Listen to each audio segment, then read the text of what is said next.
All praise, all glory, all honors most certainly due to the Most High, the God of the patriarchs Abraham, Isaac, and Jacob, and peace to you in the name of Jesus. This is your brother Elisha Israel of the household of faith. I count it truly a blessing each and every time that I can come before you to preach the word of God. Never do I count it as a light thing to do so. So as you know, the building project is going well, and in a few weeks, we will be in our new home. 5925 West 25th Avenue in Gary, Indiana. It's truly a blessing. But let me get right into today's lesson. And the title is simply, Jesus, a prophet like unto Moses. Jesus, a prophet like unto Moses. You know, the Bible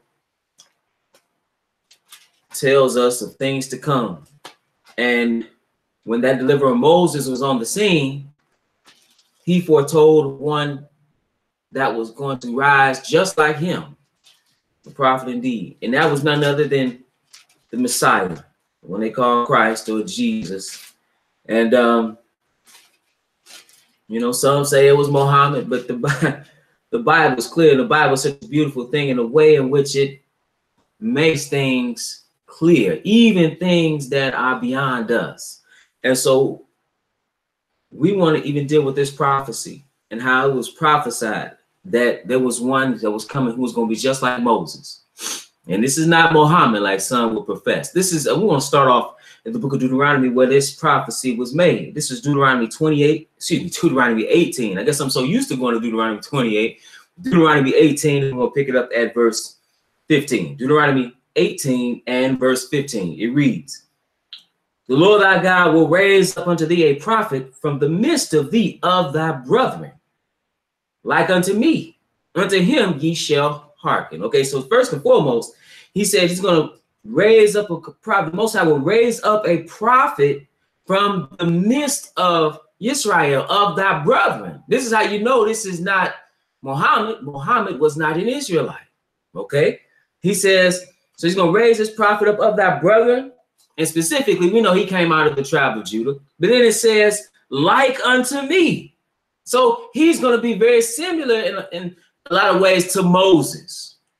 Okay, obviously he was greater than Moses. This is the one that's going to come in the flesh, was God in the beginning. But nevertheless, when you look at his life and the things that he did, there are many parallels in their lives. And I'm just going to deal with a few. Okay, so I want to start with the first one. We can go right to the book of Exodus and look at the births of Moses and the Messiah and compare the two. This is Exodus 1, and we're going to pick it up at verse 7. Exodus 1 and verse 7. It reads, "And the children of Israel were fruitful and increased abundantly, and multiplied and waxed exceeding mighty, and the land was filled with them." This land that was filled with them was none other than Egypt. In the days of the patriarch Joseph, the Israelites, approximately 70 souls, went into Egypt, particularly in the land of Goshen. It says, "Now there arose up a new king over Egypt, which knew not Joseph." Okay, and so verse 8, we read about this one that came to the throne in Egypt, and he wasn't thinking about Joseph and Israel and the Israelites. As a matter of fact, they were viewed as a problem. In verse 9, "And he said unto his people, Behold, the people of the children of Israel are more mightier than we. Come on, let us deal wisely with them, lest they multiply, and it come to pass that when there falleth out any war, they join also unto our enemies and fight against us, and so get them up out of the land." So their presence was viewed as an issue of a threat to national security. Okay, let's skip down a little bit. Let's go to verse 13. Let's see what happens. It says, because in verse 12, it tells us the more they multiplied, the more they oppressed them, simply the more that they multiplied and grew. So verse 13 says, "And the Egyptians made the children of Israel to serve with rigor." Okay, so now they're in hard bondage like it was prophesied. Matter of fact, hold your finger here. Let's just show you. Like I said, the Bible is a beautiful thing. In Genesis, the 15th chapter, it says in verse 12, it says, "And when the sun was going down, a deep sleep fell upon Abram, and lo, and horror of great darkness fell upon him. And he said unto Abram, Know of a surety that thy seed shall be a stranger in a land that is not theirs, and shall serve them, and they shall afflict them 400 years. Okay, so it was told that they would be afflicted for 400 years in a land that is not theirs. What was that land? None other than Egypt. Okay, see, the Bible is airtight. The scriptures are airtight. But let's go to verse 22. Because there was a program of genocide that was put forth to deal with the growth of the Israelites. Genocide means to kill a specific people of an ethnic or racial group. Verse 22 reads, and Pharaoh charged all his people, saying, every son that is born ye shall cast into the river, and every daughter ye shall save alive. First, he had the Hebrew wives. Well, he demanded that the Hebrew wives, if it was a daughter, to keep the daughter, but if it was a son, to kill him. See, you thought it was something new, the attack on black manhood and masculinity and the black male as a whole. No, that's nothing new. That was going on even in Egypt. And why is that? Because they understood that you are what your father is.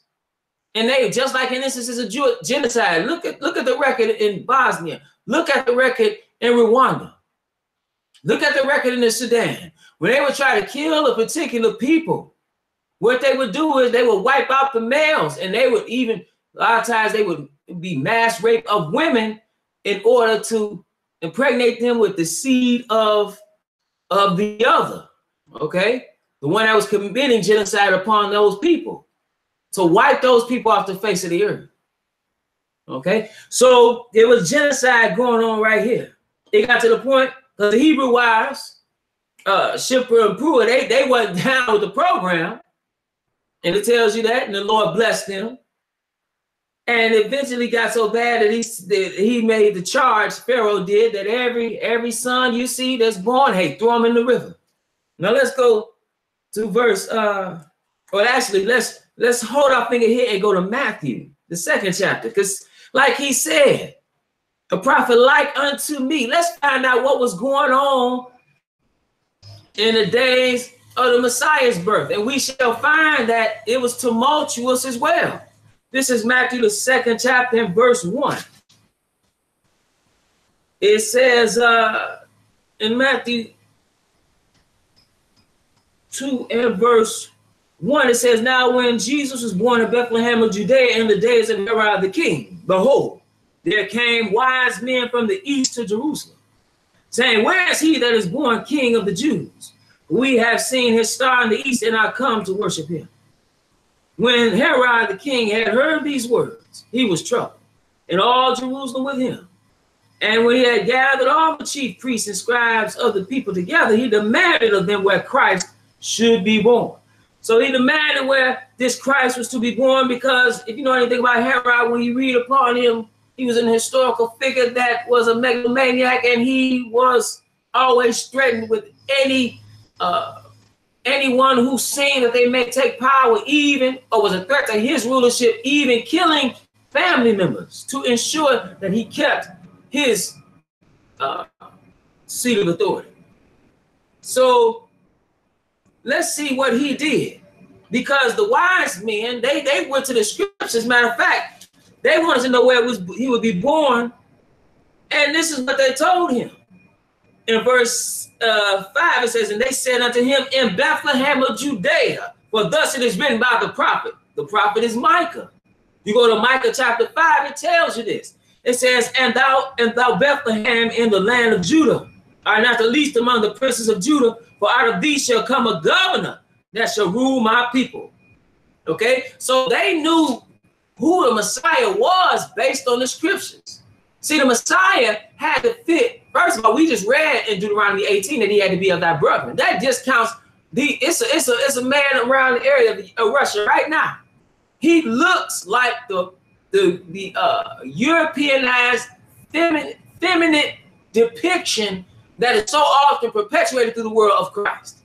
Long hair, you know, he's got that pale white milky skin, you know, totally contrary to the description given in the Bible. You read in Revelation 1 verses 13 through 15. So, but if people understood, they should know that, hey, he couldn't possibly be any Messiah, particularly one out of the book, because the Messiah had to be born in Bethlehem, which Jesus was born in Bethlehem. So now Herod, when the wise men don't return back, he puts out this order. It said, then Herod, when he saw that he was mocked of the wise men, was exceeding wroth, or he was angry, and sent forth and slew all the children that were in Bethlehem. See, why in Bethlehem? Because that's where the Messiah was to be born. So in trying to kill the Messiah, he killed him. He killed these children. Excuse me. He says, and in all the coasts thereof, from 2 years old and under, according to the time which he had diligently inquired of the wise men. So it had been some time. Okay. So he said, a prophet like unto me. They were born in similar situations, both in a time which a type of genocide was being put forth, or type of killing of their generation. Who shall declare his generation? Right.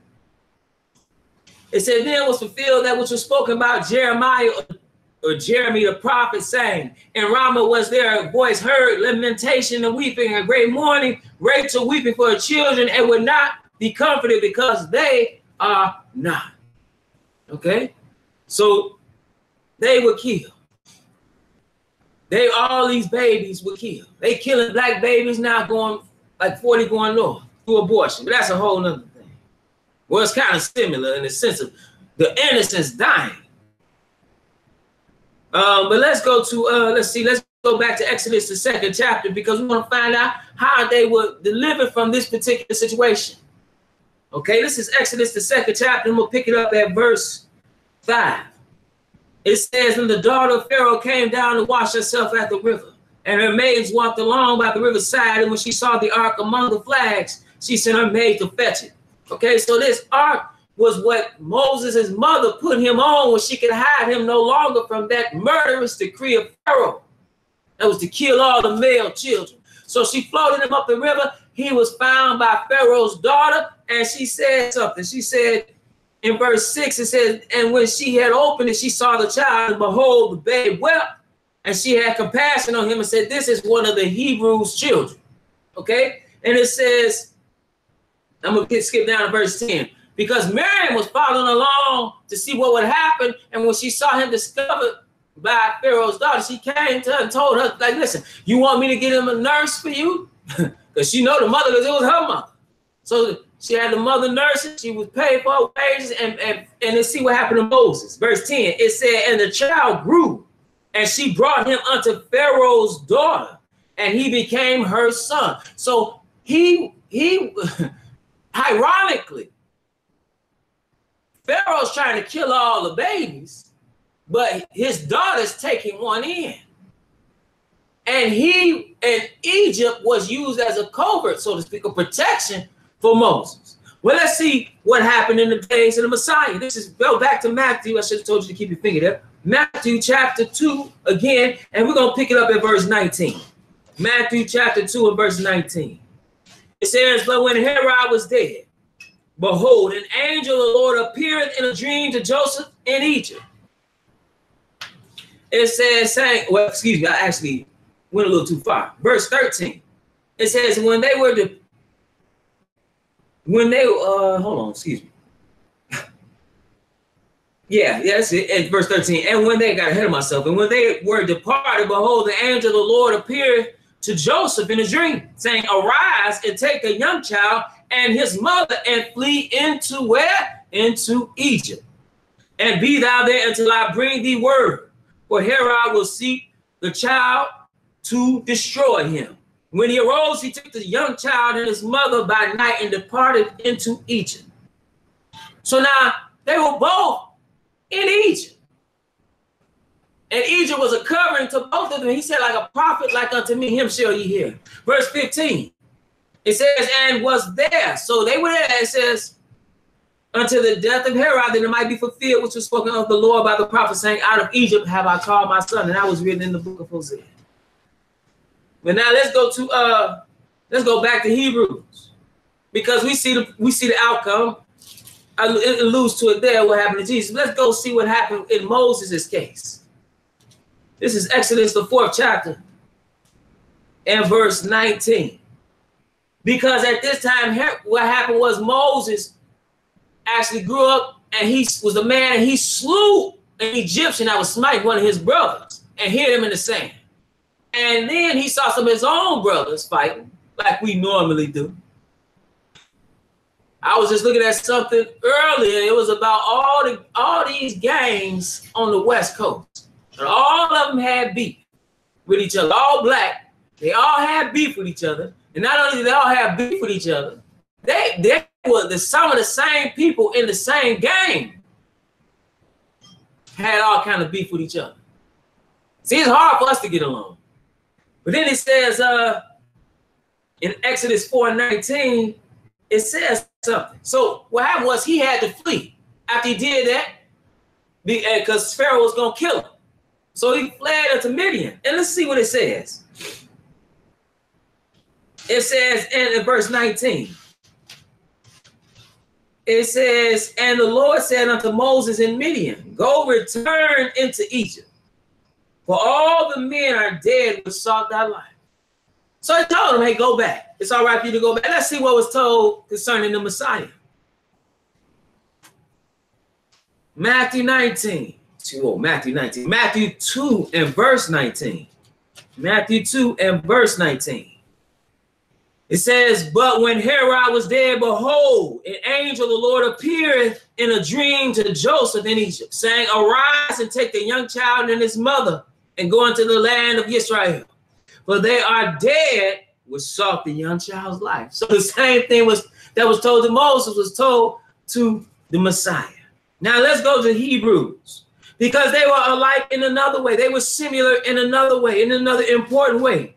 Both were meek. It tells you in the Bible that Moses was, at this time, was the meekest man on the earth. Okay? They were both meek, and so much so that, like I said, there's so many similarities between the two. But one exhibition of their humility was they both gave up positions of authority. Let's go to Hebrews, the 10th chapter. We're going to pick it up in verse 24. Hebrews, the 10th chapter and verse 24. It reads as follows. Let's see. Give me 1 second. I think I said Hebrews, the 10th chapter. I meant Hebrews, the 11th chapter and verse 24.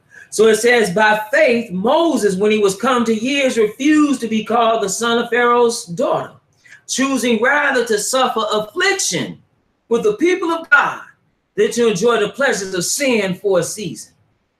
Okay, so that's what he did. He took upon a lesser position.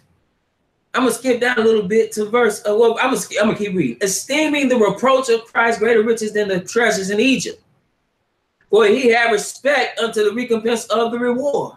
By faith he forsook Egypt, not fearing the wrath of the king, for he endured as seeing him who is invisible.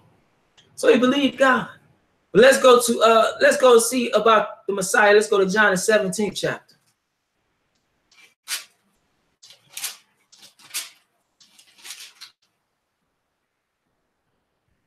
Because one gave up a position of authority he would have had in Moses' household, okay, amongst the Egyptians. You see our people today have authority. These politicians and these sellout Negroes will sell you out in a minute for a little seat, for a semblance of power, for a little money. Not Moses. Now that's in the earthly realm. Let's see what the Messiah gave up. This is John 17 and verse 4. It says, I have glorified. This is in his intercessory prayer. The Messiah says, I have glorified thee on the earth. I have finished the work which thou gavest me to do. And now, O Father, glorify thou me with thine own self, with the glory which I had with thee before the world was. So what did he give up? He gave up being God and the glory that comes along with that, to become a flesh and blood man so that he could save mankind. So both relinquished great positions of authority, and in the relinquishing of this authority, that was an exhibition of ultimately their humility. But let's go to Exodus, the 24th chapter, because both actually brought forth covenants. This is Exodus, the 24th chapter. You read in Exodus 19 chapter when the proposal of marriage, if you will, to go into a covenant between the bridegroom and his bride, between the God and his congregation, who we know is Jesus, who came at them. I am that I am. That's what he was told when Moses asked, what shall I tell him your name is? He says, I am that I am. That's why in John the 8th chapter, he says, I am that I am. Before Abraham was, I am. Excuse me. This is Exodus the 24th chapter and verse 6. Exodus 24 verse 6, because both brought forth covenants. It says, Moses took half of the blood and put it in basins, and half of the blood he sprinkled on the altar. And he took the book of the covenant and read in the audience of the people. And they said, all that the Lord has spoken will we do and be obedient. So now this is the covenant. They agreed to the covenant. And Moses took the blood and sprinkled it upon the people and said, behold, the blood of the covenant, which the Lord hath made with you concerning all these words. So now this is the blood from the sacrifices that were made, right? That's the old covenant. But the Messiah brought forth the covenant as well. Let's go to Matthew the 26th chapter. Matthew the 26th chapter. See, he brought forth the covenant. Matthew 26 and verse 26.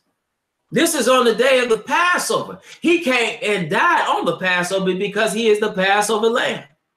You can show that about the Messiah as well. But it says in verse 26, and as they were eating, Jesus took bread and blessed it and brake it and gave it to the disciples and said, take, eat, this is my body.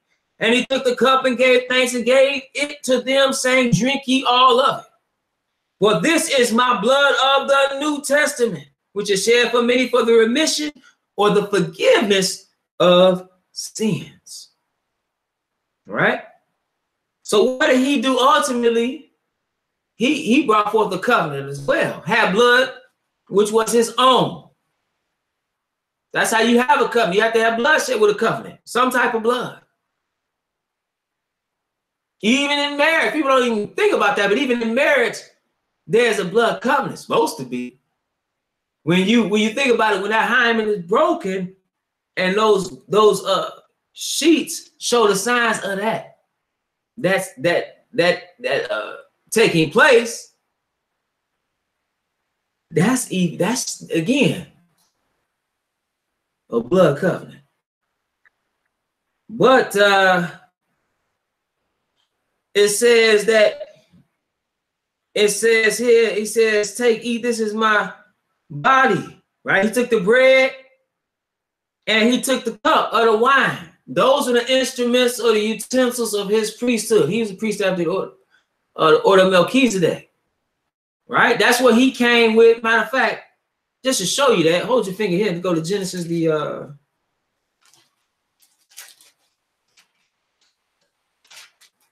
14th chapter. And I was going to read it real quick. It says 14 and verse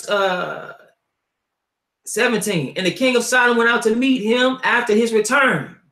And the slaughter of Chedorlaomer and of the kings that were with him as the valley of Sheba, which is the king's Dale. So this is after he has brought Lot back because he was kidnapping all the people with him. He went and took 318 or so servants and went to war and recovered Lot and the people and the goods. Then it says in verse 18, and Melchizedek, king of Salem, which means king of peace, brought forth bread and wine.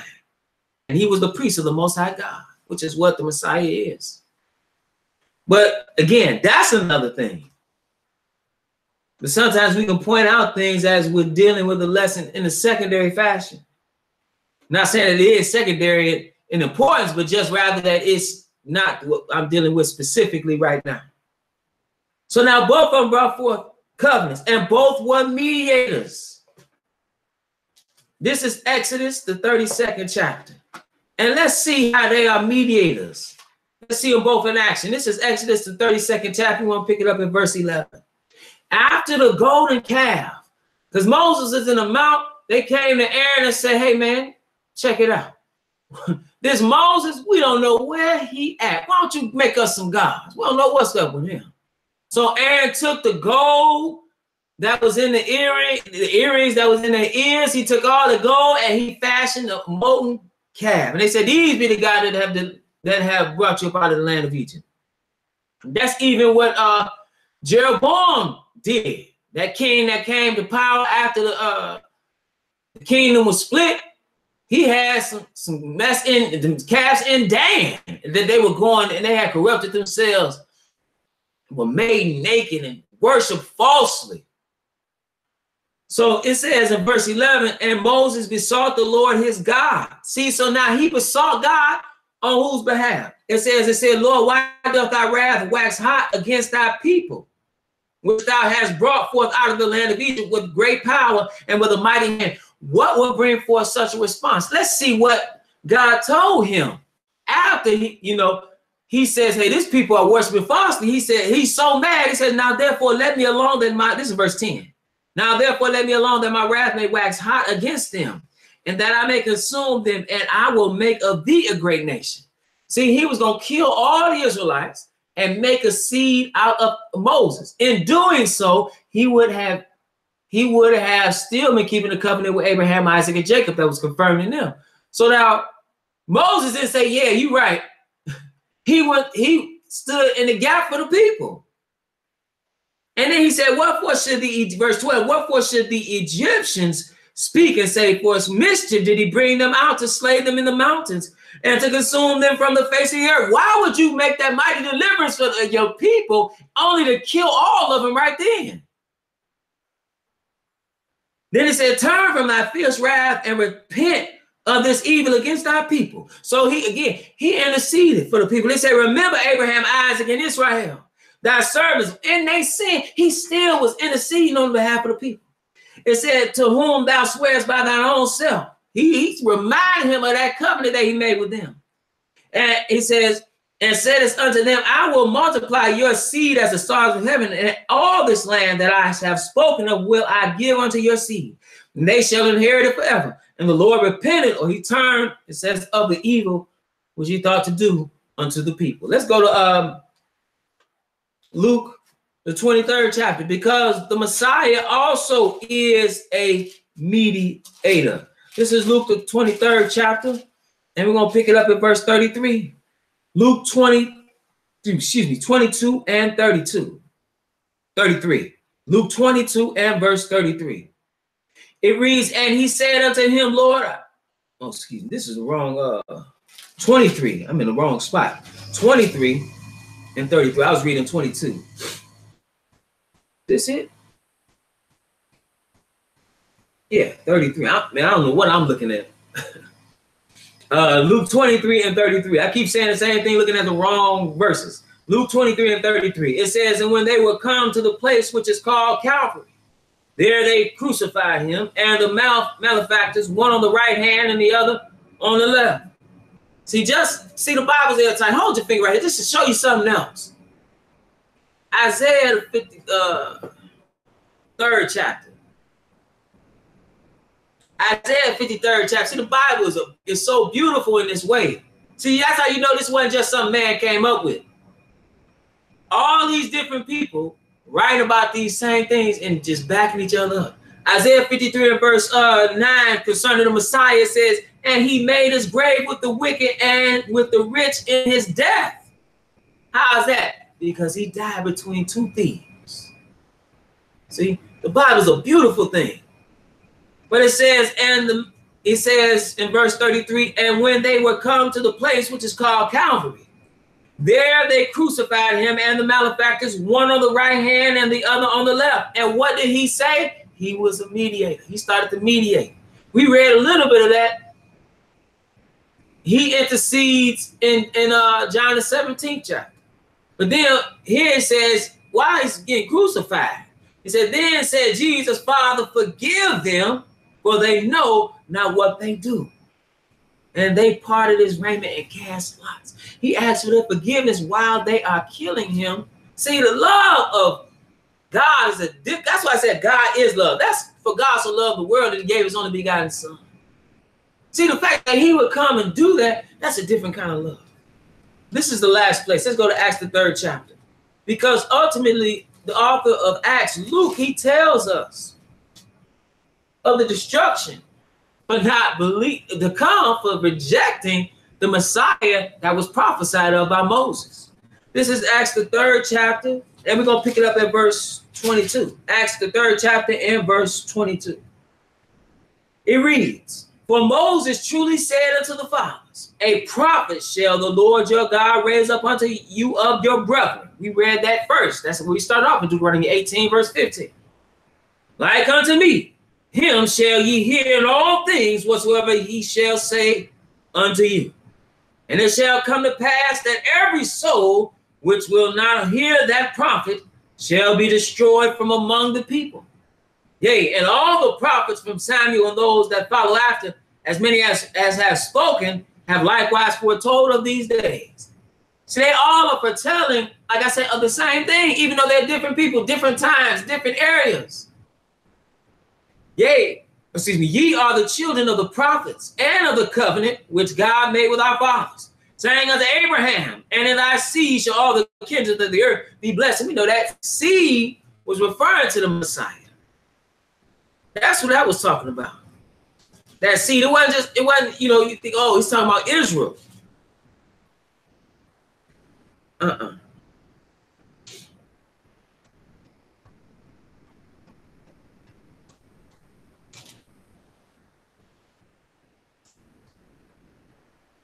Give me 1 second. I kind of wanted to read something else.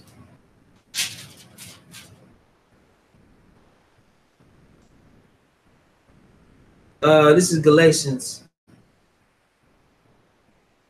Hold on 1 second.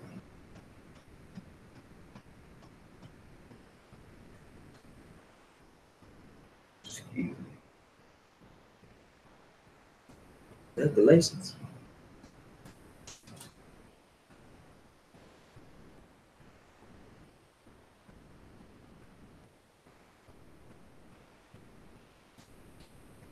Give me 1 second. I just wanted to read something else.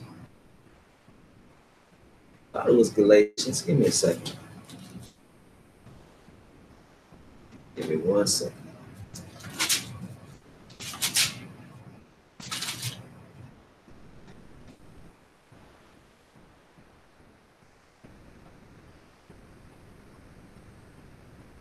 Yeah, that's Galatians, yeah.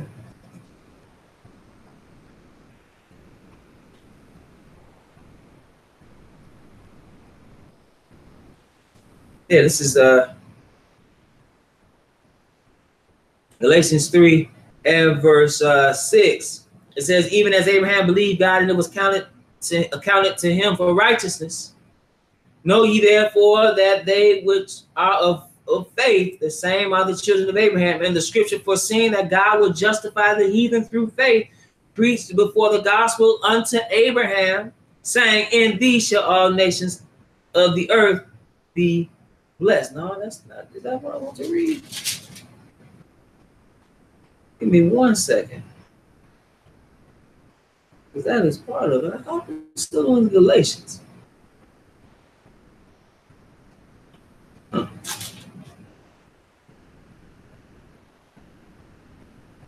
See, that's going. So I got to find that. Give me 1 second, brothers and sisters. That's going. It's going. Weigh on me, excuse me.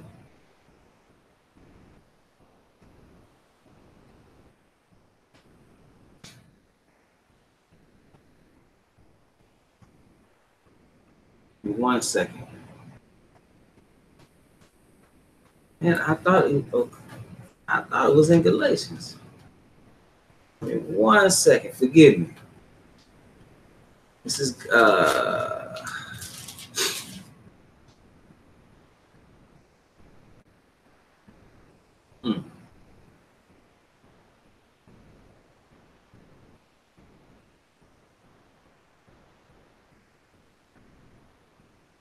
No.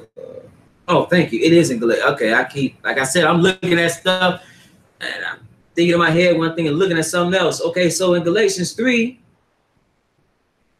it says, I'm just reading verse 16 because I took so much time. It says, now to Abraham his seed were the promises made. He said not, and to seeds as of many, but as of one, and to thy seed, which is Christ. That's what I wanted to read.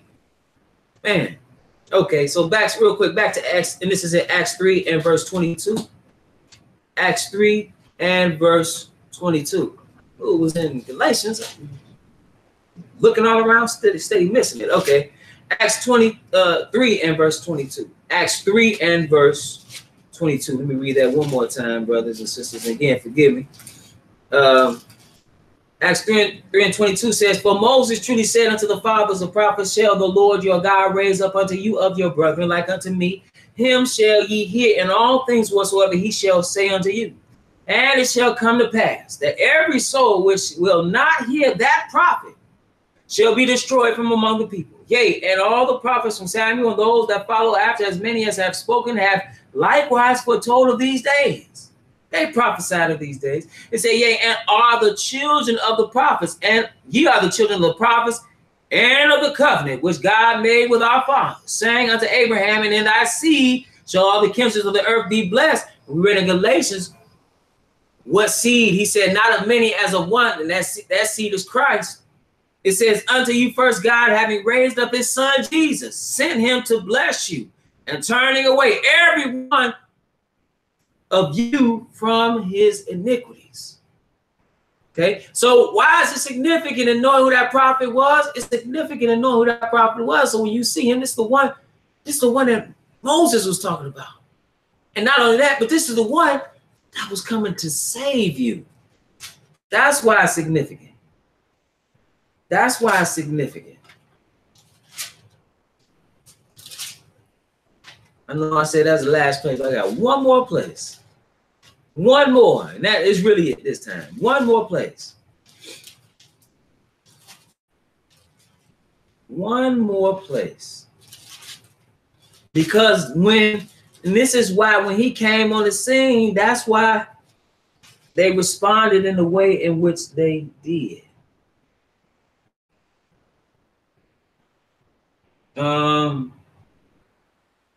Let's see.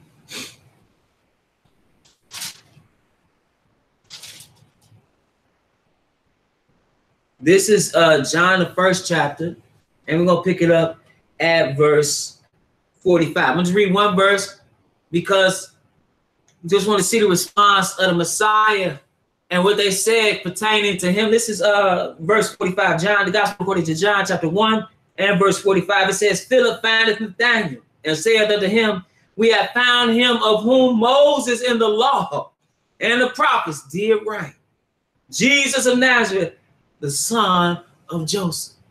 See, so he had wrote about him even before he came into existence. And so they're waiting on him. But ultimately, it's so significant because he's going to eventually, they were looking for him to restore the kingdom of Israel. We read that in Acts at that moment, after the resurrection. But the true thing that he did, as far as the greatest thing that he did, was to deliver man from sin, providing us an opportunity to have eternal life through the sacrifice that he made. He is that prophet, like unto Moses. Brothers and sisters, I count it anytime, always a blessing, anytime that I can come before you preaching the word of God. And it's always my prayer that you were edified.